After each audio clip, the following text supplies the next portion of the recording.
After almost 10 years, where does the war on drugs in Afghanistan stand?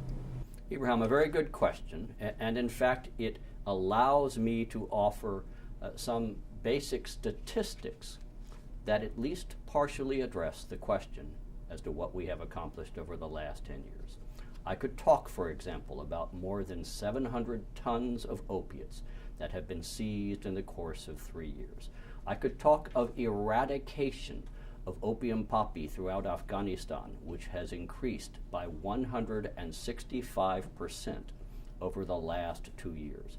I could talk about cultivation of opium poppy throughout the country, which is reduced by 35% in the course of the last 5 years, or 17 provinces that are now poppy-free, or Helmand province, which now produces 40% less opium poppy than it did 3 years ago, thanks to the Food Zone program. All of those are important things to talk about. But I might want to talk as well about nearly 1 million addicts in Afghanistan and the 29 centers that we support with the Afghan government to provide services and support to more than 13,000 addicts every single month. Or I could talk about our efforts to educate the children of Afghanistan in more than 300 schools, affecting more than 100,000 children, all of whom are learning that using opium, morphine, or heroin is a bad thing. I believe we have a good story to tell about what we, the government of Afghanistan and its people, with the support of the United States government and the Department of State and my bureau, have accomplished.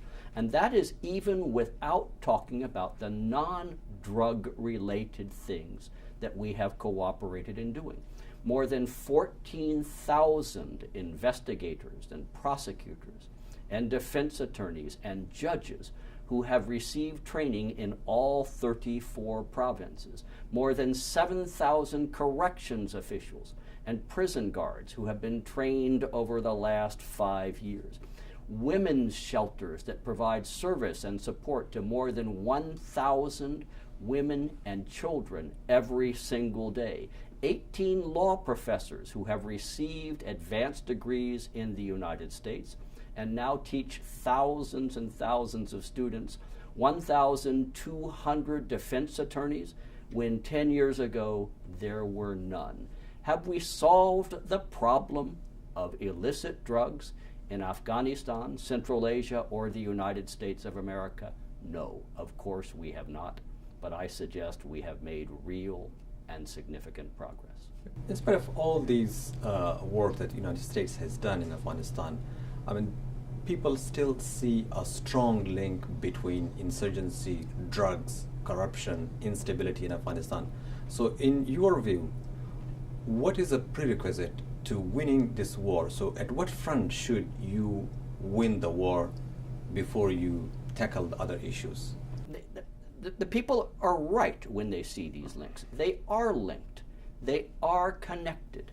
It is impossible for us to address the economy or corruption or security and safety, the insurgency or drugs or political democracy as an isolated issue. They are all connected. One is not more important than the other. One is not the prerequisite to the other. They are all part of the same set of challenges. And eventually, if we are to see the successful democracy, security, safety, prosperous economy that the people of Afghanistan clearly want and deserve, they will also have to address the drugs issue. It is not a precondition, it is not a prerequisite, it is part of the same package of challenges. It is a challenge that we must address together, led by the Afghan government and the provincial governments of the 34 provinces of Afghanistan, supported by the United States government, my own INL bureau in the State Department, and those other elements of the international community that are prepared to provide their own assistance and support. Let's go to the Tokyo conference where the international community in July put like very tough conditions on Afghanistan before Afghanistan could get the 16 billion international aid, development aid beyond 2014. And it mainly is linked to reforms in terms of corruption, combating corruption inside Afghanistan, the Afghan institutions. So is the INL help also linked to reforms, or if Afghanistan, the Afghan government fails in dealing with those issues, will the help still continue? That's an excellent question, and I want to offer you two messages as my response.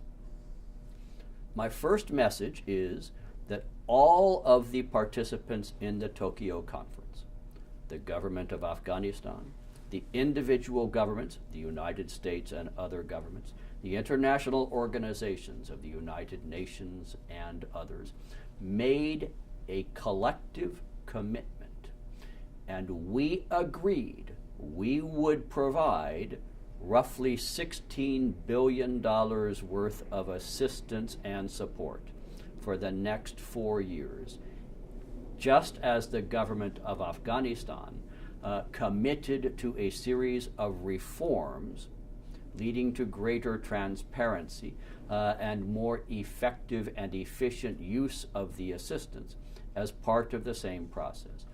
INL was part of that decision, and we are committed to that set of reforms.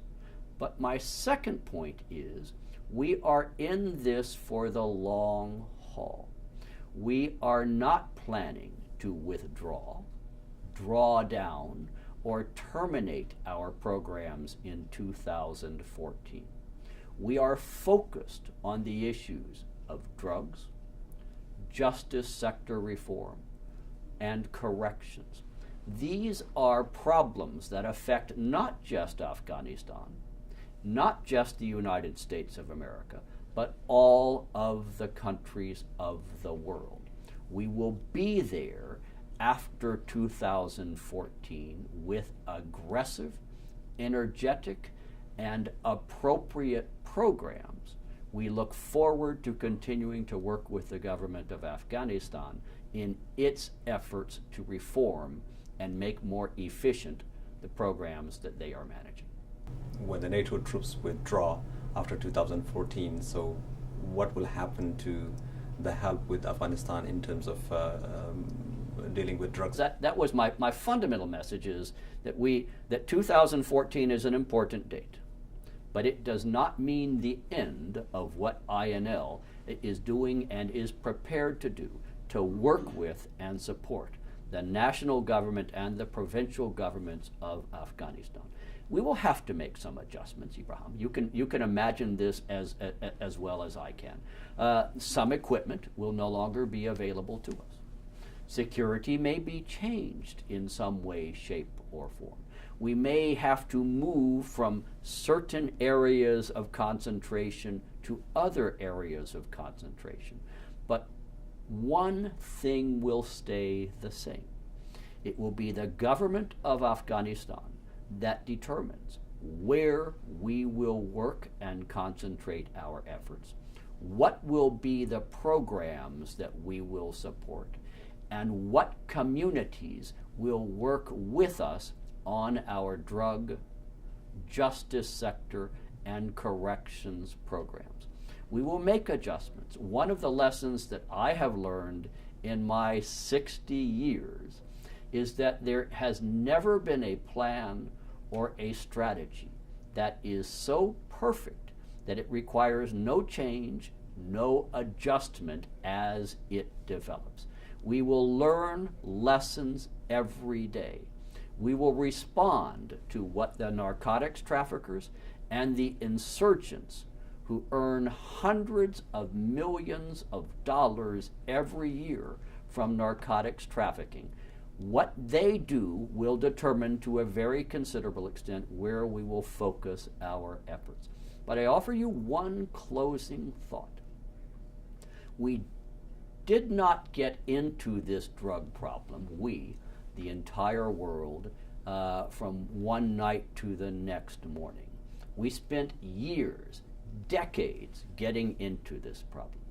It will take time to get out of it, but never in the history of the human race has a criminal organization successfully resisted a society and a community that is determined to take control of its own future and provide a better future to its children and to the generations to come. I am an optimist, and I look forward to progress and successful results for many years to come.